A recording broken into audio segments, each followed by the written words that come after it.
Hi, this is Christopher James with All Things Branson and Branson Talk, and today we are at the track with this gentleman. Your name, sir? Craig Wescott, the Track Family Fun Parks and the Branson Ferris Wheel. That is awesome. You're an employee here, is that what it is? I am, yes, something like that. I just came off the... Yeah, one of the owners here, yes. Oh, well, that's fun. Yeah. That's fun. And we were talking about some great new things coming up, but I want to talk about your background a little bit first. Yes. Did you grow up in this area? Did. We moved here when I was starting kindergarten. My father started the Track Family Fun Parks in 1980, but got the first one open in 1981, Memorial Day weekend, which is our Track 3 location down the road here at Andy Williams, and across from Andy Williams Theater. Which high-rise thing does that have? That has Wild Woody, home of the Wild Woody. Because that's how we know. No, that's exactly we don't right. know the numbers. Oh, people don't know the numbers. Yeah. We do internally, and people say, where are 1 and 2? Because we have Track 3, 4, and 5. Oh, Those right. sold years ago. Oh, I see. And we figured we would confuse ourselves more than anybody if we renumbered them. Yeah. So. See, that's a good joke, because years ago I published a book in Magic, and I started with Volume 2. And I kept telling everybody, if you have Volume 1, I will buy it from you. It's worth this much money. And so they were searching. There was no Volume 1. Never. I love it. Yeah, that's a yeah. good idea. Where did Track 1 and 2 go? It's like, there you go. So, yeah, have like a scavenger hunt. That's for exactly people. right. Mm-hmm. That's exactly right. Yeah, we know them by the rides. And you told me Right. to meet you at the Ferris wheel. I could not find the address. I was driving up and down. My Google map was all messed up. All the Ferris wheels. You're like, which one is he even talking about? Yes. You know, before we get too far in your background, Yeah. I want to talk about this for a second. You bet. We have a funny story. We related it on our show several times. Is we have another show called Kids Connection. Yep. And it's on the Vacation Channel. The kids go out, they do things, they talk about it. They're their own reporters. I don't tell them what to say. So it's not always for the best. But it's raw and Yes. yes. Oh, it's raw. They will argue about who's the prettier one and stuff like that. And I have to keep telling them we're talking about the museum. Yeah. So, anyways, the Ferris wheel though, they have a funny story. Is they were the last riders on VIP night or whatever when they were shutting down the Ferris wheel. Their grandpa got them a little pass, and we have the little gold pass. Yeah. And all that, Yeah. and they were the last riders on it. The last opening the last day. evening. Really? Yeah. In that's Chicago. awesome. So yeah, they're very proud of that. In Chicago before it came before here. he came here, and we Yes. had no idea that it was coming here. Yeah. And Oh, so well, they no, did it. absolutely not. It was September 27th, 2015 is when that was the last ride in Chicago. Wow. So we're going to that's come pretty back awesome. to that in a second, because Yes. I want to find out. So you grew Absolutely. up. Your dad had the track. Yeah, Dad started the track. And we you were opened working there? 1981. Oh yeah, I'm sure I was very helpful at age 6. But my mom and 2 sisters, we were all involved, and interesting because at that time, 1981, very different town of 2 lanes, no middle. 5 or 6 theaters. I'm not sure exactly, but very different. And people thought my dad was crazy for doing. His vision was a high quality family entertainment center, where a go-kart track didn't always have the best reputation, kind of shady or whatever. He wanted something high quality, and people thought he was nuts, and especially to put it where he put it, which of course, like we said, is right across from Andy Williams Theater, right in the middle of town now. But back then, there was pastures in between, and people thought he was nuts. Really? So we opened. It took him a year to talk a bank into this crazy idea, and we opened in 1981. So you opened in 1981, and when you were younger, did you have any clue that you were going to be working for the company, or did you have other aspirations? I worked from age, well below 16 through college, actually, until my parents moved halfway through college, and did every job you can possibly imagine here, and loved it. Future-wise, I don't remember, but I for sure was not like, I'm coming back. Nor was my dad ever the kind to really press me to, son, you got to take over and that sort of thing. Right. So, which I think was probably just right, because I went off. I went to college and then lived in Houston, Texas for 2 years. And that was fun because it was different and, very different city than Branson. And then came, long story short, some things were happening with my dad's business partner and what have you, health-wise. And they said, hey, we may sell it. And kind of in that moment, weird feelings, kind of like just now, came across. And I was like, well, no, I don't love what I'm doing in Houston. And it just became apparent this was what I should come back and do. What were you doing in Houston? I assume male modeling? Is that? Yes. Well, that didn't work out so well. So I was a public accountant, actually. Tomato, potato. Right, it's exactly right. It's exactly right. What did you go to school for? Did you go to school for accounting? Is that what you were studying? Yeah, with a business degree and then concentrate in accounting. But that all said, I knew accounting was not going to be my lifelong. I have a very creative side. I love to play music and all this, and so marketing and that side interests me too. So being able to get in here in a new role in ownership and kind of be able to touch everything was the way to go. So So he has the track down there. So at this time when you came back, was it still just the one? No, so this would have been in 2001. Me and my current, now one partner, 3 at the time, bought the company from my dad and his partner. And at that point, there were actually 5 locations. So tracks 1 and 2 still did exist. Right. Quickly, for various reasons, those 2, we sold those 2, and they're very different uses now. And we were down to 3, plus we used to lease another location. So I think, we were running 4 for those early years. But first thing we did was put in, you can't probably see it in the video here, but the high-rise track at this location is heavy metal high-rise. Right. Our first 2 were wooden tracks, and one of them is at the original location with home of the Wild Woody, as we talked about, and home of the Lumberjack, track 5. It's about another half mile this way. With a big lumberjack figure under there. That's right. That has his hand in his pocket. That's right. Just ready to take pictures with you. We figured somebody didn't know how to do hands when they were cutting. That's right. And so let's just put their fingers hand in their and pocket. That's too hard. Let's go let's pocket. Just put the hand just in the shove pocket. that thing in there. I always thought that was kind of funny. Yeah. But that was our first in 01, where it was kind of the new company, and we went through a whole rebranding, and all the buildings used to be a very they were cedar sided. They did, back in the 80s, probably great, but we wanted something more fun, so we went through kind of a whole branding with colors and all that. But we immediately, actually, November of 2000, went and visited one of these wooden high-rise tracks, which there weren't many, and went and checked one out and had one open by June 28th of 01, and then built another one the next year, and then this was a few years later. Oh, that's cool. Yeah. That's cool. And you've been adding new rides and stuff. Yeah, absolutely. Constantly. I see. Keeping it fresh. There you go. For the kids. Yeah. Keeping it fresh with the pH. That's exactly. The kids say. pH, exactly. Yeah. But so you see this Ferris wheel, right? I imagine that you're on Craigslist or something. That's right. Facebook yard sale site. And somebody's listing this. 50 people say they're interested. They don't show up to the Walmart parking lot to pick it up. It's really annoying. Yes. So anyways. Who would do that? Not, for a friend. I'm just saying that's for a right. friend. That's right. So you see this. So what was your big, moment where you're like, okay, we got to have this giant Ferris wheel? We, it can be a really long story. I'll keep it short, but we had obviously seen Ferris wheels. We go to our massive amusement attraction trade show in Orlando and saw, one time we stayed in this condo where we stared at this one that was just temporary that they brought, but it was a pretty good size one.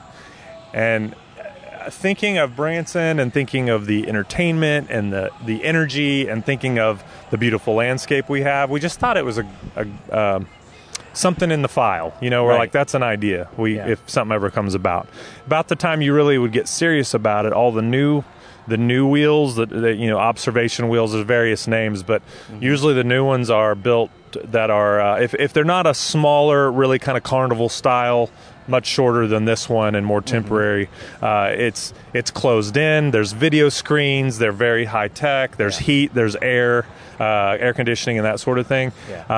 Those are also very big investments, and it just didn't. None of them in our mind, would pencil out, and so we just kind of kept closing the file a bit until I met a guy at a conference, made sure I had lunch to him, learned about Ferris wheels, picked his brain, and we talked, and nice to meet you, and we kept having good conversation, but it was coming to the same conclusion that these wheels are too expensive. I mean, you're talking 20 million to the big ones in the world are well over 3 digits of millions. Crazy. I mean, it's hard to fathom. It's not an impulse buy. No, that's exactly right. Yeah, you're like, if you're going to put in $100 million in Orlando or Las Vegas or something, you have to know you're doing, I mean, a gob is what we would call that of rides. Is it? It's an official term. Thing? Yeah. What's that stand for? It's a good old boys. Yes, something like that. We try to. We don't. So, but this one I was came expecting like a crazy, because one night I'm not a drinker. I had a margarita one time at the landing, and I ended up buying a monkey, and so it's not a joke. So I was hoping for that, but you really thought about this. Well, we thought about it, but just it was hard to ever come up with a solution that was going to work. Mm-hmm. So I had met this gentleman, and fast forward to later that year, the end of 2015. October, he sends me an email that says, hey, guess what? The Navy Pier Ferris Wheel is for sale. It's had 17 million riders. It's been there 20 years. We know the people who rode it last. No, wait, he didn't say that part. But the 17th millionth rider was his kids. Yeah. It's for sale. We just looked at it. We actually rode it when half the gondolas were off, and we're examining this ride, and it didn't fit their brand. Yeah, it was like half, and it was very strange. I saw pictures of it.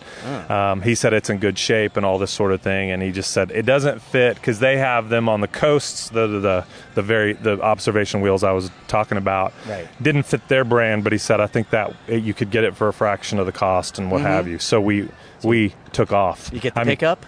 You go up there. Yeah, that's right. We took the pickup, maybe a trailer or two. Yeah. And the story is crazy because we had it, or we basically had it, and then the company actually sold it because we hadn't paid anything yet. Yeah. So it was going to Mexico. We didn't PayPal them yet. That's right. It was going to Mexico. We were very bummed out, and then about a month later, we get another email that says, "Guess what? It's open." So we took the chance. I mean, we literally put down a lot of money. Yeah. And we didn't have anything. We had no bank approval. We didn't have the land that we needed next door. We didn't have Navy Pier's blessing yet. We didn't have height variance because at the time, now they've changed it, but you would have had to go through a process. Yeah. But that would have been weird if it went to Mexico. Because why would they want to? Right. Why would they want something called the Branson Ferris Wheel in Mexico? That's a great point. Yeah. I don't think there's a Branson down there. That's right. No. But it was a crazy story that all the ducks somehow fell into place, and we opened June 23rd of 2016. Yeah. And it's phenomenal. And you it's had been great. Michael Haywood. Yeah. Who's that guy? Who is he's that guy? He's in the show down here. He's at the gym all the time with me. That's right. Obsessed with lights. He just sits there and flicks lights on and off. Well, and I'm telling you, that is, besides the decision to get this, the second best decision we made in the whole thing was listening to a guy that performs 2 blocks down the road. Yeah. After we had proposals in hand from the best lighting companies in the world, because we wanted to make it our own. Plus, Navy Pier said, "Trust us, you do not want the old lights on there because they didn't work, etc." Oh yeah. And Michael Haygood asked me. Actually, he went in the pickup truck to Chicago with us to video this whole thing, and he said, "Hey, what are you doing for lights?" Yeah. And us and the 26 semis rolled back into town, and Michael, through about 3 or 4 meetings, convinced us he could do something nobody else could. Amazing. And he has literally done it. I mean, people in the industry know his work, and our lucky decision on this as literally one of the best lit rides in the world. We can it's see it from phenomenal. our house. Yeah. Like, I'm not kidding. Like, we live up on the hill, and we see it every night. We can sit out on the porch and watch it. I wish we could get you the audio over there, because, I mean, that was the thing about Michael is from a production standpoint, the difference between he and others is it became a show, so we created Electrify, a music and light spectacular, and it's on the hour every hour after dark, and every speaker out here turns to the wheels system, and it's phenomenal. It and is. I mean, that's we go over to Andy's and sit there and that's and exactly watch. right. Yeah, it's the I mean, perfect spot. to eat a snow monster and just watch that thing, it's it's easy to do. It's really great. But a lot of people say, we come by, we see it going, there's not a ton of people, because it goes constantly. But I always say that I think that's a little little extra right there when the people are riding it, because you got a great advertisement here. Sure. Like, it's a huge billboard. Yeah. And that's right. Well, and riding it in the day and in the night is different. I mean, people say, "What's your favorite view?" And I guess I have to pick sunset, because you get a little of both. But we should do a time lapse. That's right. Of the sun setting sometime. Yeah. Huh. The daytime is beautiful because you can see, especially off this direction. I mean, all directions, but the view is just spectacular. But Ferris wheels, especially of these size, like there's something about them at night, and like it's like magic. Like as soon as those lights flip on, that's when we get a vast majority of our riders. But that's also cool because you're seeing lights all over town, and you're not seeing the Ozark Mountains here, but you're seeing the rest, and the vibe is. Try that. We haven't tried that yet. Oh, it's great. Mm-hmm. It's great. And of course, you know the history of the Ferris wheel. It used to be a thrill ride, right?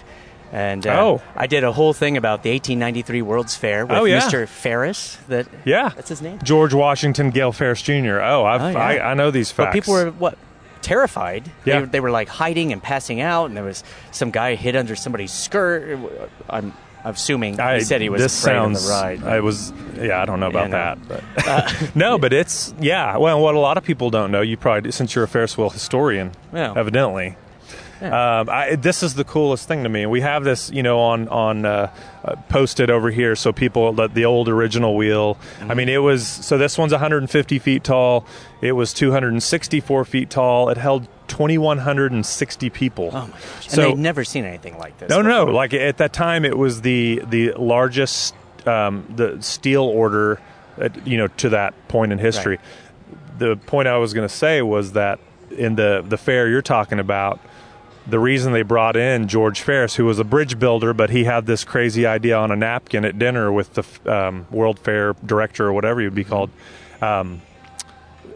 They were battling or trying to have a more significant engineering feat than the Eiffel Tower, which was 4 years before. Yeah. And so that's where it came from. I mean, it's become an amusement ride, but it was... It was purely to show up the French. It was to show up the French, yeah. And he's there. It was he pretty had a impressive. margarita. He bought a monkey.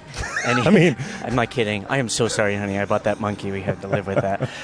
Have you ever had the monkey? I think we have a no monkey policy on the wheel. I don't have the sorry. monkey now, but I seriously bought a monkey. That's awesome. I'm an impulse buyer. Evidently. But the original Ferris wheel I learned, because I just got back from Chicago. Yeah. And I met somebody there that knows everything about the fair that went on. Yeah. There. I mean, everything. He has all the different tickets and brochures. He's got like a little museum. Oh, that's awesome. But he told us that the original Ferris wheel, do you know what happened to it? It went to St. Louis. To another fair of some sort. And then Chicago wouldn't take it back. They're like, it's your problem now. That's basically. Right. Well, I mean, it was massive. But do you know what they ended up doing with it after that? Well, eventually it was melted down. A lot of it, I found out, is used in the bridges around St. Louis. Really? You can go online and you can search, and you can see odd-shaped bridges from part of the arc and stuff, where they tried to repurpose the steel. And he said if you know where to look, you can actually see stamps from Ferris and stuff. Really? Like you have to go and really find it and stuff. You've just out Ferris wheel history'd me, because I did not know that part. The only reason I know is that I read The Devil in White City, which is a great book. I have I've not read it yet. Mm-hmm. I have a copy because I've gotten to tell a much longer version of the story multiple times around the country, and it's just an inspiring story. But someone came up to me and said, give me your business card, I'm sending you a book. Yeah. And it's that. It's an incredible book. And they're going to make it a movie. So that's what I've heard. Yeah. Now I need to...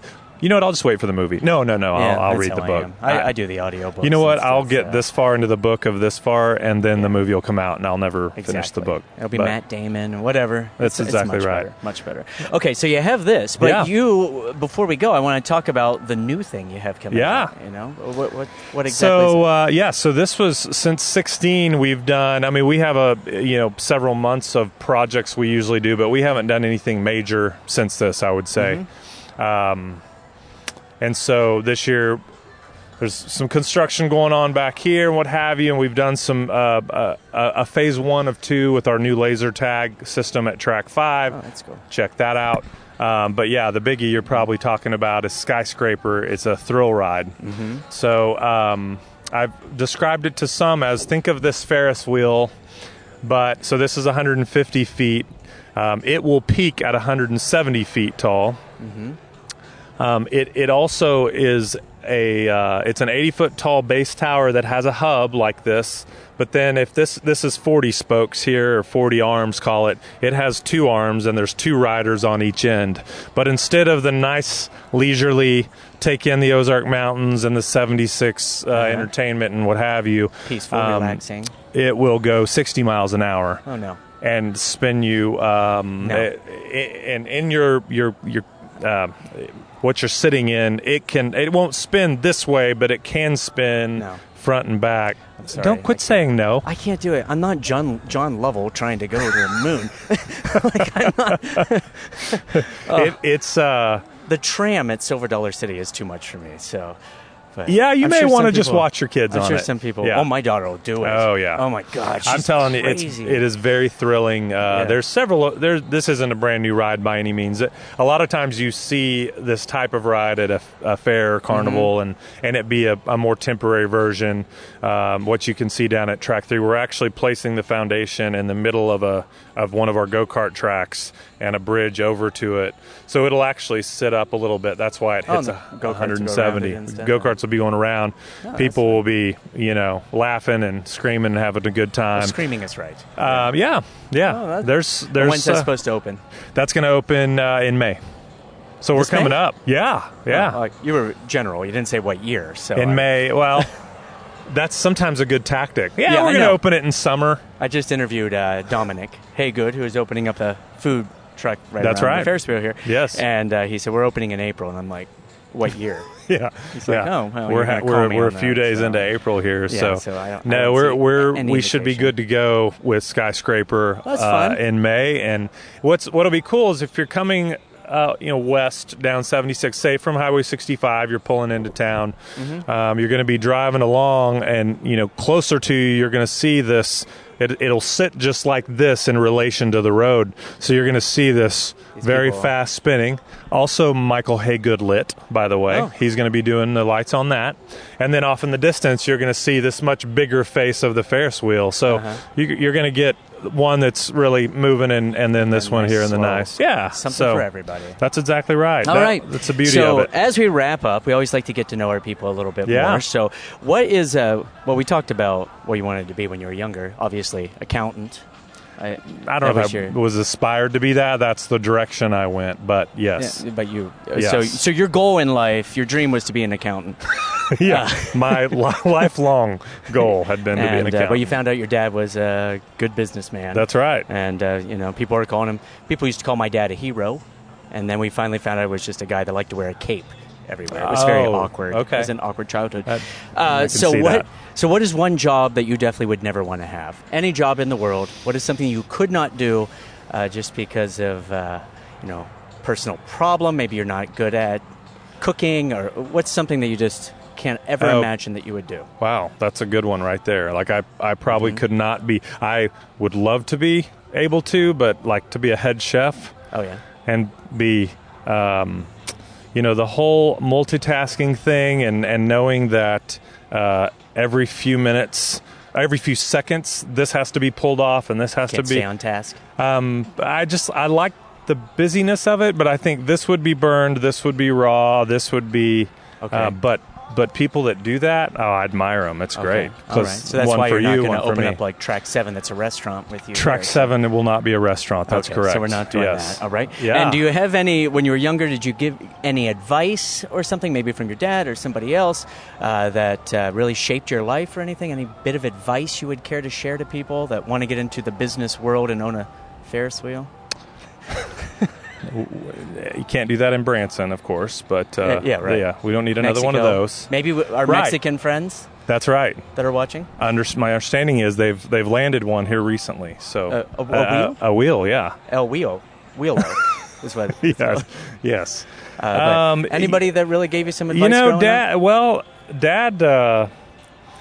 So Dad was smart in that he had this vision. Because I didn't say this earlier, but he graduated Branson High School in 1955, back when it was, that would have been 5-ish years, let's say, before Silver Dollar City, the dam being completed and things like that. So it's a little different. Yeah. So, but it had, obviously Shepherd of the Hills 50 years before that had started this tourism thing, really. And so he had great vision for what he wanted to do, but he didn't always have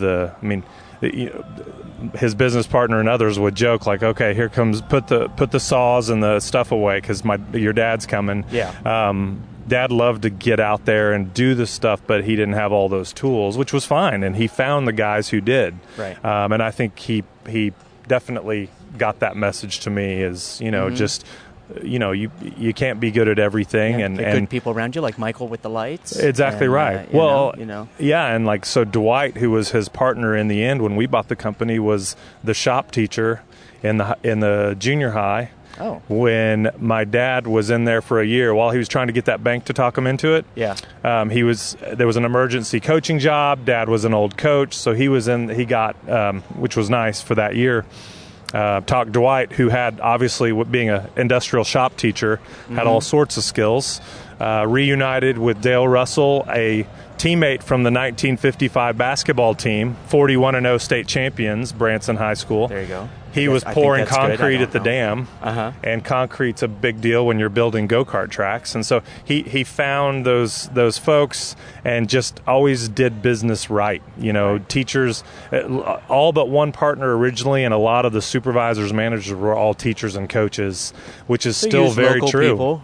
Local people and people that want to be with kids, and they want to it's not just we want to employ the kids because we need them, but we want to pour into these kids because a lot of them are not going to work here forever. They're going to take these skills and go elsewhere. You're working with a team, and you're entertaining people that sometimes are happy, sometimes they're not, for things you can't control, and all this, and it's good life lessons. Oh, there you go. So. And I think what best sums it up is you help train people here, you get them ready so that they can pursue the dreams of being star accountants, which I'm sorry that is exactly what I said.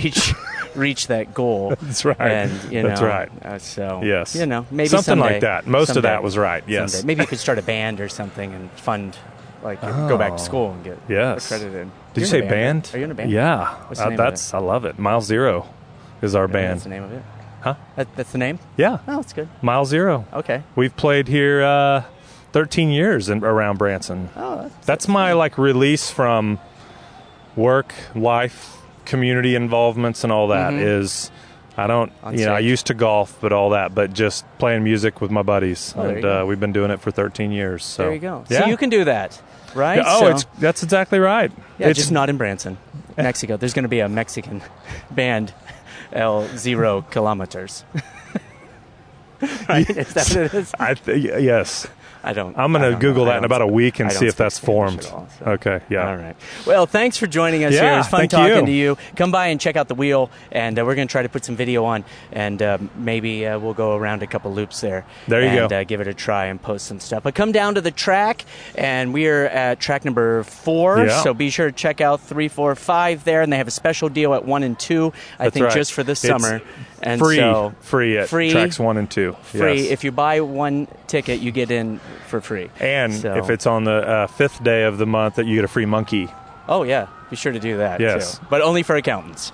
I'm Christopher James. Thanks for watching us at All Things Branson and Branson Talk. Thank you very much for talking with us, Thanks for having me. Appreciate it. Keep watching. Bye-bye.